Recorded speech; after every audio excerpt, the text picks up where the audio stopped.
Have you ever felt exhausted, not by your own pain, but by the pain you're carrying for others?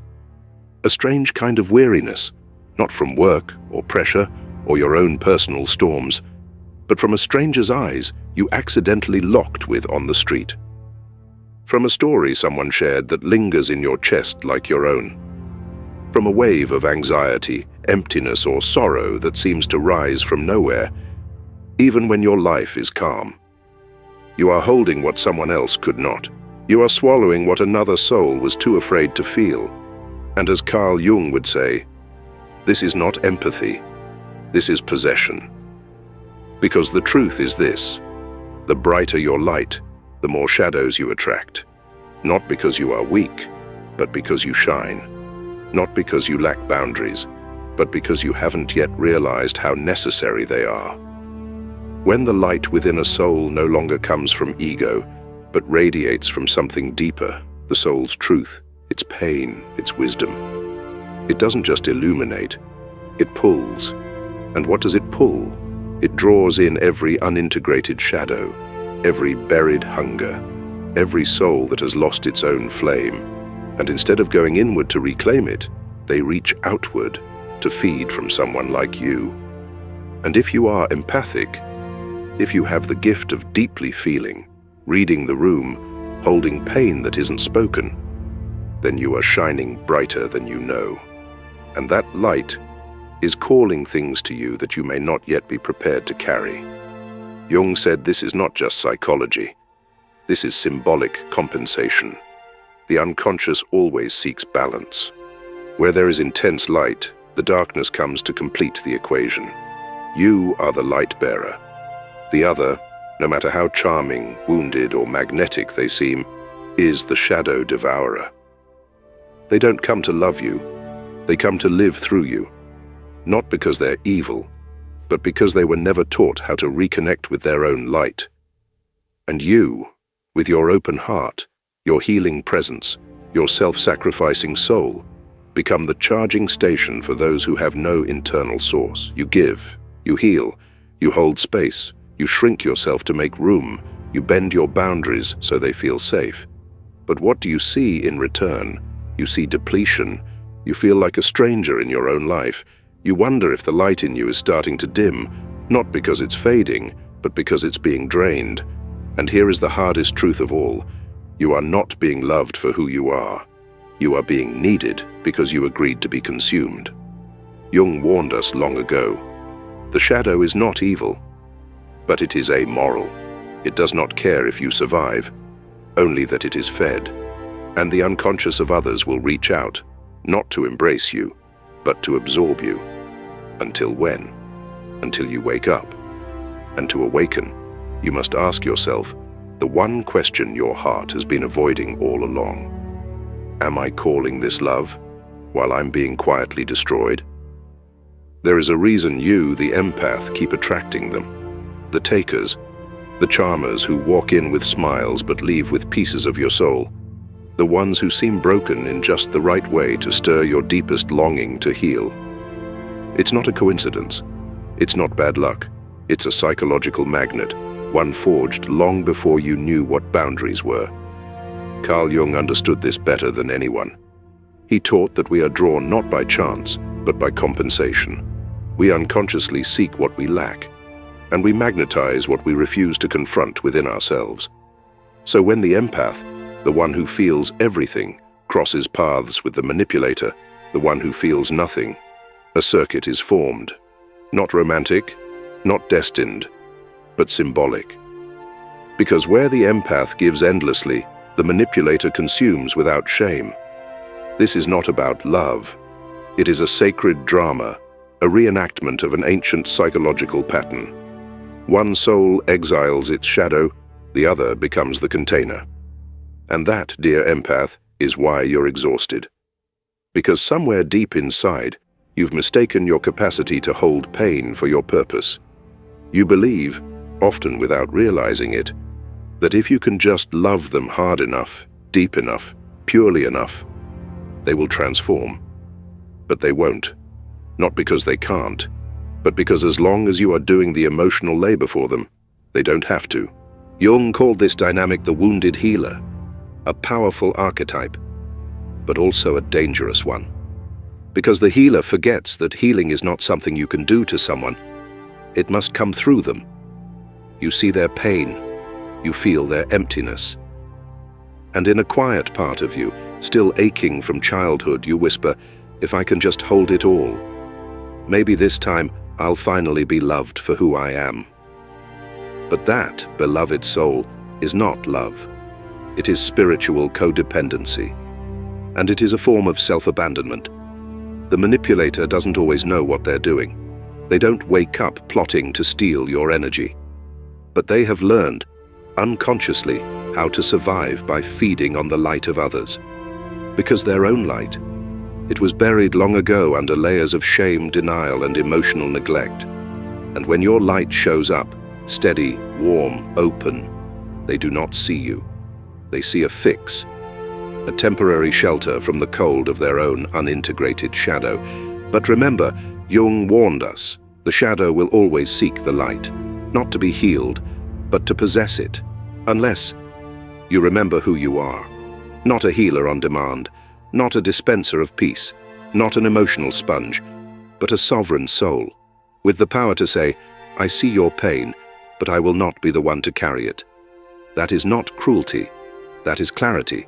That is the beginning of individuation, the path Jung called the most important journey of a human life, not merging with others, but returning to yourself. And in that return, you realize the most dangerous question isn't, "Why do they hurt me?" It's this: "Why do I keep staying?"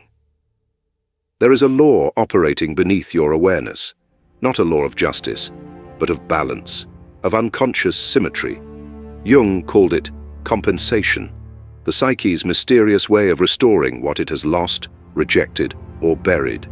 And this law is the hidden magnet pulling you, the empath, toward them, the narcissist. Where you feel too much, they feel too little. Where you give without end, they take without shame. Where you dissolve your identity to attune to others, they inflate theirs to avoid looking within. It is not coincidence, it is chemistry, but not the kind that builds love stories. It's alchemy, shadow alchemy. The unconscious mind searching for its missing parts and finding them in someone else. You, the empath, became who you are not because you were born that way, but because you had to be. Because once upon a time, your safety depended on reading moods like sacred texts. You became soft so the world wouldn't break you. You became open so no one would leave. You learned to regulate the emotional chaos around you by sacrificing your own stillness. And what was once survival became identity. But this over-functioning self of yours, it doesn't go unnoticed. The narcissist, not a villain in a fairy tale, but a fragmented soul exiled from their own vulnerability, senses your light like a starving man senses warmth. Not because they want to love you, but because they want to feel again. And they don't know how unless someone else bleeds for it. So they mirror your softness at first. They praise your sensitivity. They drink from your emotional reservoir. And for a moment, it feels like a bond, a resonance. But it is not intimacy. It is an unconscious transaction. You give what they cannot access. They take what they refuse to face. And the law of compensation completes its circuit until you are emptied. The most dangerous part, you won't even know it's happening, not at first. Because it feels familiar. Not loving, but familiar. It feels like home because the wound is ancient. But here's the truth. Your ability to feel deeply is not a flaw. It is sacred, but it was never meant to be currency for someone else's avoidance. Jung warned us, the greater the contrast, the greater the potential. Great energy only comes from great tension between opposites. But that energy must be integrated, not exploited. And if only one person is awakening, then the relationship becomes parasitic, not transformative. This is the crossroads, where you stop asking, how do I make them see my worth? And start asking, why do I give it away so easily? Because the real danger is not in loving them, it's in losing yourself while trying. Not every connection that feels intense is sacred, and not every bond that feels magnetic is love. Sometimes what we call chemistry is a wound reaching for its remedy. Sometimes what we name fate is trauma, disguised in divine robes. Jung taught that the psyche is not merely a machine of thoughts and habits. It is a temple, and within it lives the shadow, the unseen, unloved, untamed part of us that contains everything we have exiled to survive. Now, imagine a person who has never faced their shadow, someone who walks through life estranged from their own sorrow, their shame, their buried grief. They don't see it, but it doesn't disappear. Instead, it hungers. And when they meet you, the empath, the feeler, the light bringer, they feel alive, not because they love you, but because in your presence they can finally forget what they've denied in themselves. Your light becomes a sedative, a soothing song that quiets their inner chaos, but only for a while. Because this isn't love, it's consumption. You become their mirror, and yet they do not want to see their reflection. They want to break the mirror, but they can't. So instead, they resent you for what you awaken in them. They blame you for the feelings they buried. They punish you for the pain they never named. And still, you stay. Not because you are naive, but because your gift was never meant to run. Because you believed that loving them deeply enough might finally be enough. But here is where the alchemy turns dangerous. This relationship isn't a romance. It's an unconscious ritual, a psychic transaction, a reenactment of something old, perhaps ancient, where the soul that carries too much light is slowly devoured by the one who cannot face the dark. You may believe you are healing them, but if they are not willing to look inward, if they are not ready to meet their own shadow, then what you are offering is not compassion. It is sacrifice, and what begins as empathy becomes martyrdom. The sacredness of your light is not in how much of it you give away, but in how well you know when to protect it. Carl Jung said, "One does not become enlightened by imagining figures of light, but by making the darkness conscious." If they are unwilling to do that work, then you are not in a relationship. You are in a one-person ritual, a soul offering yourself at the altar of someone else's avoidance. And that is not holy, that is self-erasure. You were not born to be someone's emotional anesthetic. You were not placed here to carry the grief they refused to name. Your light is not a bandage for their unhealed wound. It is a guide, but only if they choose to walk the path with you. The question is not, can they be saved? The question is, are you willing to be consumed in the process? There is a moment, haunting, honest, and hard to bear, when the empath must finally ask, why do I keep giving to those who cannot receive me? And beneath that question lies a quieter truth. What part of me still believes I must earn love by disappearing? You see, the danger is not only the manipulator, it is the wound within you, the silent script that says, if I'm needed, I'm safe. If I'm useful, I'm loved. Carl Jung understood that not all sacrifice is sacred. Some is scripted, written long ago by the frightened child you once were, the one who learned to read emotions before words, who learned to scan the room for tension, to shapeshift into safety, to become whatever it took to keep the peace. And that child, still living in your nervous system, keeps reaching out, not for love, but for proof that they matter. This is the trap of the wounded healer. You don't just want to fix others. You need to, because deep down, your worth has become tied to your ability to make others feel better, even if it breaks you. This is not empathy, it is enmeshment. And enmeshment, by definition, is a boundary-less love. It is a love without edges, a love that seeps into everything, until there is nothing left of you. You don't notice it at first. You call it devotion, you call it loyalty. But with each compromise, each silence, each time you dim your truth to keep the connection alive, a part of you fades, not all at once, but slowly, softly, until one day you look in the mirror and cannot find your own reflection. This is the unconscious narcissism of the empath, the need to be needed so badly. You begin to treat yourself as disposable, not out of malice, but out of survival, because when your identity is built around service, self-neglect becomes a virtue, and boundaries feel like betrayal. But here is the truth that changes everything. You were never meant to disappear in order to be loved. Love that costs you your essence is not love, it is emotional servitude. Jung wrote, "The privilege of a lifetime is to become who you truly are, not who they expect, not who they need, not who your wound tells you to be to feel valuable, but you. And you cannot become that person if your soul is still bargaining for belonging. So ask yourself, when I say yes, what part of me is speaking? When I hold space for others, am I abandoning myself? When I pour out love, is it from overflow or obligation? Because if your heart is a well that never fills, if your love always empties you, then maybe it's not love. Maybe it's an echo. And echoes do not build relationships. They repeat pain.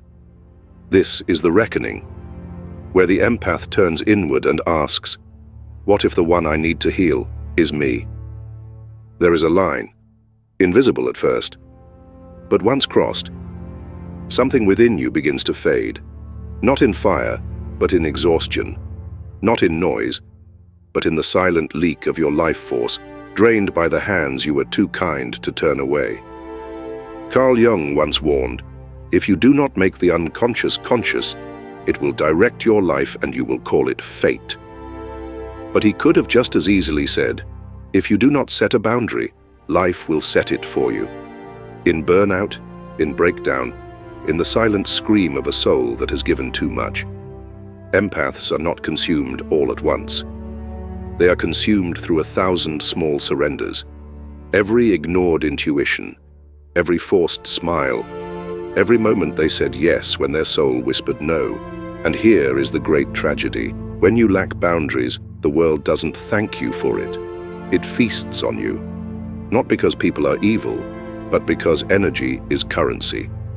And if you don't protect yours, someone else will spend it. You must understand, your empathy is not a buffet. Your presence is not a permission slip for emotional trespass. When Jung spoke of individuation, the becoming of one's true self, he did not mean the performance of kindness. He meant sovereignty. He meant the sacred refusal to abandon yourself, even in the name of love. That refusal begins with a word many sensitive souls find terrifying: no. But no is not cruelty. It is clarity. It is the spell that seals your energetic field. It is the shield that says, I choose to remain whole.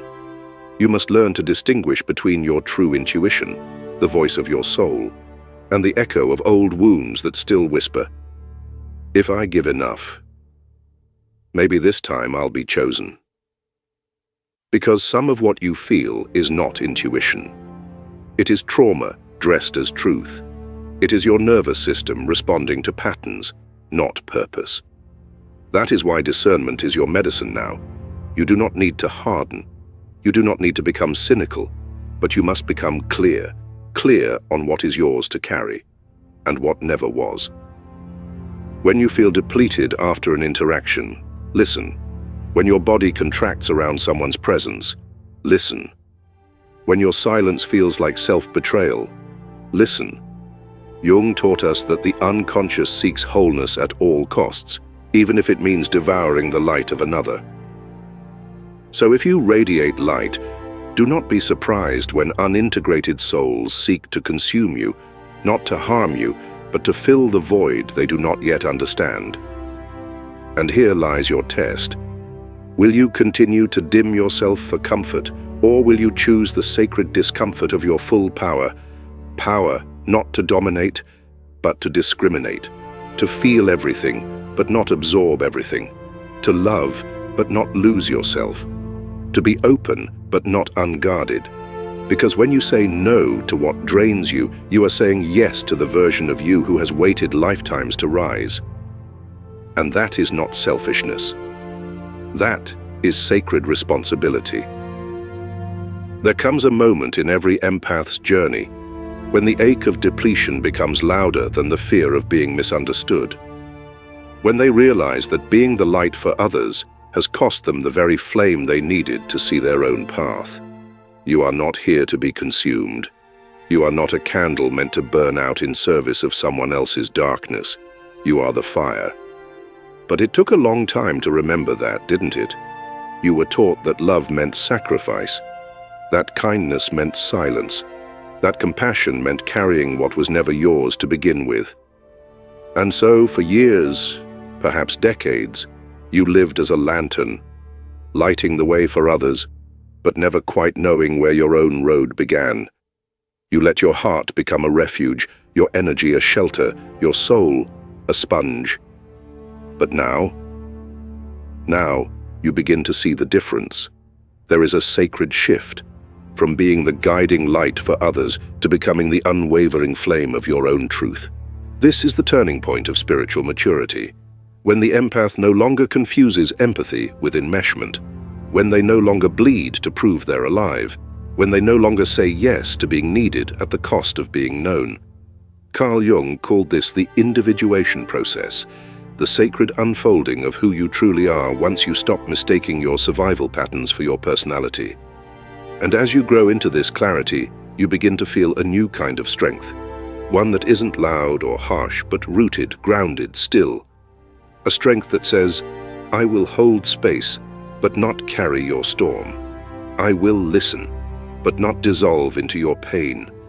I will love you, but I will not betray myself to do it. That is not detachment. That is devotion to truth. Because here's the truth the world rarely tells the empath. Your worth was never in how much you give. It was in how deeply you are connected to your own light. A light that isn't meant to be harvested, but honored. And when you make this shift, you become untouchable in the most beautiful way. Not because your heart is closed, but because your energy is no longer a public offering. You stop being an emotional buffet for those who refuse to feed themselves. You stop being the mirror people use to avoid looking at their own face. And slowly, you begin to remember who you were before the world told you to be useful instead of whole. You return to the self, not the image, not the identity, but the soul. And from that place, you burn. Not with exhaustion, but with purpose. You shine, not for applause, but for alignment. You love, not to rescue, but to reflect what is real. You have nothing left to prove, nothing left to fix, only truth to embody. And that, dear soul, is the moment your empathy stops being your prison and becomes your power. There's a quiet kind of liberation that happens when you no longer carry what was never yours. No, not everyone will understand your silence. Not everyone will applaud your boundaries. Some may even resent your light once it no longer feeds them. But none of that matters anymore, because the only one who needed to understand is you. The world has tried to convince you that to be empathic is to be endlessly available, constantly giving, always open. But Jung warned us, when the unconscious remains unconscious, it devours. And when you walk around with your soul exposed, the fragmented parts of others will reach out, not to love, but to consume. You must ask yourself now, am I nourishing this connection, or am I being emptied by it? Because here is the final truth. You do not owe your energy to every sad story. You do not have to prove your love by leaking your essence. You do not need to be needed to be enough. You are not a rescue boat. You are not a sponge. You are not the antidote to another's inner void. You are a soul, sovereign, sacred, whole. And yes, your empathy is a gift, but only when it is guided by discernment. Only when it knows the word no is not a wound, but a wisdom. So let your no be a spell that protects your peace. Let your yes be a vow that rises only from truth. and let your presence no longer be a feast for the starved, but a reminder that light cannot be taken, only reflected. Jung once said, "The privilege of a lifetime is to become who you truly are." That becoming begins with one brave step, refusing to abandon yourself ever again. So walk on, not as a healer who bleeds, but as a whole soul who knows. The most radical act of love is choosing to stay with yourself. Not everyone will earn your light, but you have already earned your freedom, and that is enough. Thank you for watching all the way to the end. If this message spoke to your soul, please like, subscribe, and share it with someone who needs to hear it. Your light is sacred, and by protecting it, you inspire others to do the same. You're not alone, you're not too much, you're exactly what this world needs: awake, aware, and finally free.